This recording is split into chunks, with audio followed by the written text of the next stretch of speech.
کہ غسل کا مکمل طریقہ بتائیے۔ اختصار کے ساتھ میں آپ کے سامنے عرض کر رہا ہوں، غسل کا طریقہ یہ ہے، اس میں فرائض واجبات سب ملا کے میں عرض کر رہا ہوں۔ اس میں غسل میں فرض 3 کام ہیں۔ ایک تو منہ بھر کلی کرنا حلق تک پانی پہنچا کر، اگر روزے کی حالت میں نہیں ہے، روزے کی حالت میں ہے تو حلق تک پانی نہ پہنچے، احتیاط سے کلی کریں۔ اگر روزے کی حالت میں نہیں ہے تو اس طرح کلی کریں کہ حلق تک پانی پہنچ جائے۔ روزہ چاہے فرض ہو کہ نفل، اگر روزے کی حالت میں ہے تو پھر حلق تک پانی نہ پہنچے، بغیر حلق تک پانی پہنچے کے ہی روزے دار کے لیے غسل ہو جاتا ہے۔ روزے دار نہیں ہے تو حلق تک پانی پہنچنا، بلکہ غرغرہ کر کے حلق تک پہنچا دینا پانی، یہ اچھا ہے۔ تو حلق تک پانی پہنچانا، منہ بھر کلی کرنا پہلا فرض ہے۔ دوسرا فرض ناک میں اس طرح پانی پہنچانا کہ جہاں تک ناک کا نرم حصہ ہے پانی پہنچ جائے۔ اور پانی پہنچانے کا اس طرح پانی پہنچانے کا طریقہ یہ ہے کہ ہاتھ میں پانی لے کر سانس کھینچنا شروع کریں، کھینچتے کھینچتے پانی کو رکھ دیں تاکہ ہوا کے ذریعے پانی اوپر کی طرف چڑھ جائے۔ اس طریقے سے ہی پانی پوری یعنی مکمل طریقے سے وہاں تک پہنچ سکتا ہے، یا قریب رکھ کر زور سے اندر داخل کریں۔ بہتر طریقہ ہے کہ سانس لینا شروع کریں، لیتے لیتے پہلے ایک چلو میں پانی رکھیں، سانس لینا شروع کریں، سانس لیتے لیتے ہاتھ قریب کر دیں تاکہ ہوا کے ذریعے پانی اوپر کی طرف چڑھ جائے اور جہاں تک نرم حصہ ہے وہاں تک دونوں نتنوں میں پانی پہنچ جائے۔ یہ دوسرا فرض ہے۔ اور تیسرا فرض غسل کا یہ ہے کہ جسم کے تمام ظاہری حصے پر پانی بہہ جائے۔ تمام ظاہری حصے پر جن مقامات پر احتیاط کی ضرورت ہے وہاں خاص طور پر توجہ کے ساتھ پانی بہایا جائے۔ جیسے بغل کے نیچے پانی پہنچانے کے لیے ہاتھ اٹھایا جائے، مثال کے طور پر کانوں کا جو ظاہری حصہ ہے اس میں ہاتھ کے ذریعے پانی پہنچایا جائے، مطلب پوری احتیاط کے ساتھ جسم کے تمام ظاہری حصے پر پانی پہنچایا جائے۔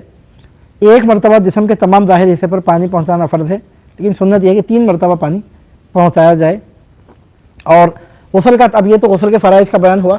غسل کا طریقہ یہ ہے کہ سب سے پہلے غسل کی نیت کی جائے، اور مطلب یہ کہ برہنہ ہو کے اگر غسل کر رہے ہیں تو حمام میں داخل ہونے سے پہلے ہی غسل کی نیت کر کے بسم اللہ پڑھ کے حمام میں داخل ہو جائیں، اور اس کے بعد سب سے پہلے تو استنجا کریں۔ نمبر 1، پہلے دو ہاتھ تو پہلے ٹخنوں تک دھونا ہو تو بولنا ضروری ہے، کیونکہ ورنہ پانی مستعمل ہو جاتا ہے۔ آپ یوں سمجھیے پہلے دونوں ہاتھ دھونے کے بعد پہلے استنجا کریں، اور نجاست کے مقامات پر پانی بہا کر اس کو دھونے سے پہلے فارغ ہو جائیں۔ اس کے بعد پھر واپس ہاتھ دھو کے سب سے پہلے کلی کریں منہ بھر، پھر ناک میں پانی چڑھائیں، کلی کریں، ناک میں پانی پہنچائیں، پھر جیسا وضو کرتے ہیں نماز میں ویسا وضو کر لیں۔ جسم کے کسی مقام پر اگر گندگی لگی ہو تو وہ بھی دھو دیں، اس کے بعد وضو کریں۔ عام طور پر تو جسم پر ایسی گندگی اگر نہیں لگی ہے تو کوئی بات نہیں ہے، پھر وضو جیسا نماز میں کرتے ہیں اس طرح وضو کر لیا جائے۔ نمبر 1 نیت کی جائے، نمبر 2 بسم اللہ پڑھی جائے، نمبر 3 دونوں ہاتھ ٹخنوں تک دھوئے جائیں، نمبر 4 نجاست کے مقامات دھو کر خوب اچھی طریقے سے پانی پہنچا کر اس سے فارغ ہو جائیں، اس کی طہارت سے۔ نمبر 5 اگر جسم پر کہیں گندگی لگی ہو تو وہ بھی دھو دیں، اگر لگی ہوئی ہو تو، عموماً ایسا نہیں ہوتا تو چھوڑ دیں، کوئی بات نہیں۔ نمبر 6 وضو کریں جیسا نماز میں وضو کرتے ہیں، اور اس میں ناک میں پانی چڑھانے اور غرغرہ کرنے کا فرض بھی توجہ کے ساتھ ادا کر لیں۔ اس کے بعد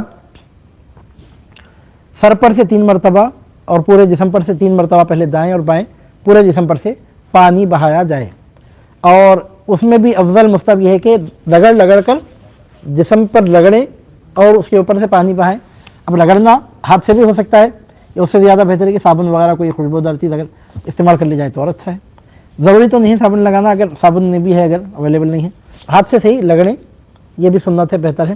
اور سر پر سے 3 مرتبہ اور داہنے باہنے دائیں بائیں دونوں جگہ سے 3 مرتبہ پورے جسم کے ظاہر حصے پر 3 مرتبہ پانی پہنچا دیں۔